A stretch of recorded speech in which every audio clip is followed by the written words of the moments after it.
नमस्कार, master recipes मध्ये स्वागत. आणि मुगाचा फ्लफी डोसा आपल्याला बनवायचा आहे. म्हणजे ब्रेकफास्ट साठी चालेल किंवा दुपारचा चहाच्या वेळी जी भूक लागते की नाही त्याच्यासाठी उत्तम. मी मुगाची सालाची डाळ भिजवून घेतली आहे 4 ते 5 तास. ही अशी डाळ भिजवून घेतली आहे. नंतर हिला आपण डिरेक्टली मिक्सर मध्ये घालू.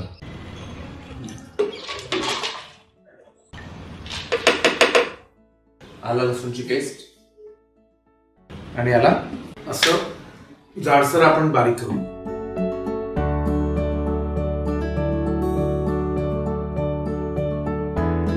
मुगाची डाळ आपल्याला सालाची घ्यायची आहे. ती जास्त पौष्टिक असते कारण साल खाल्लेलं कधीही चांगलं शरीरासाठी. आणि त्याचबरोबर जर 1 वाटी मुगाची डाळ तुम्ही भिजवली तर ती साधारण पाऊण वाटी वाढते.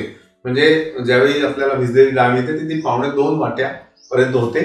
त्यामध्ये भरपूर भाज्या घालायच्या आहेत आपल्याला आणि त्याचबरोबर दही. आणि हे सगळं एकसंध व्हायला म्हणून आपण यामध्ये 4 चमचे तांदूळाचं पीठ घालू. चवीनुसार मीठ, जिरं, पानकोबी, गाजर, कांदा, कोथिंबीर, हिरवी मिरची, दही.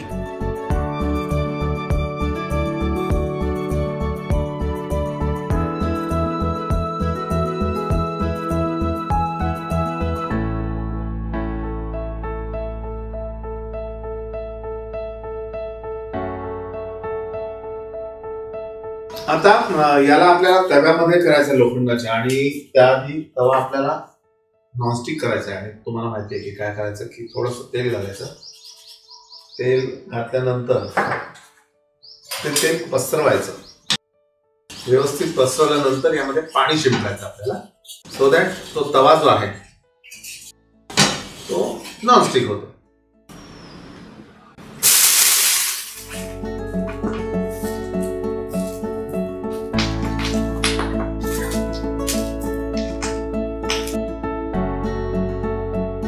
पीठ आपलं बऱ्यापैकी भिजलंय. पाणी घालून पातळ करू.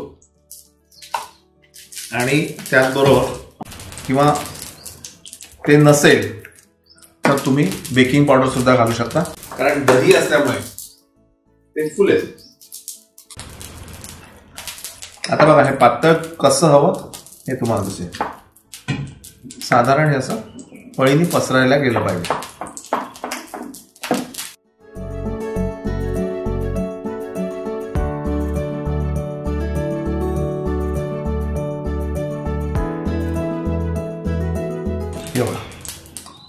आता या पूर्ण मिश्रणाला जवळपास 1 चमचाभर इनो आपण हे 1 पाकीट.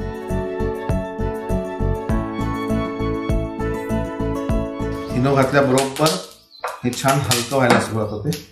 आणि नंतर आपला उत्तपम म्हणा किंवा डोसा म्हणा तो खूप छान असा फ्लफी होतो.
ही सगळी भांडी आणि या वस्तू आपल्या या खासियत बाजारमध्ये उपलब्ध आहे.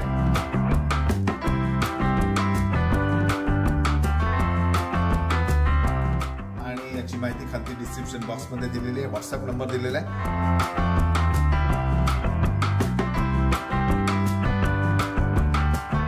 त्यावर तुम्ही नक्की संपर्क साधा. सालीच्या मुगाच्या डाळीचा फ्लफी, त्याच्यानंतर पौष्टिक क्रिस्पी असा हा डोसा म्हणा किंवा त्याला तुम्ही ऑमलेट म्हणा किंवा उत्तपम म्हणा, काही म्हणा, लागेल छान. मी खातोय, मी नक्की करून पहा आणि पाहत राहा मास्टर रेसिपीज.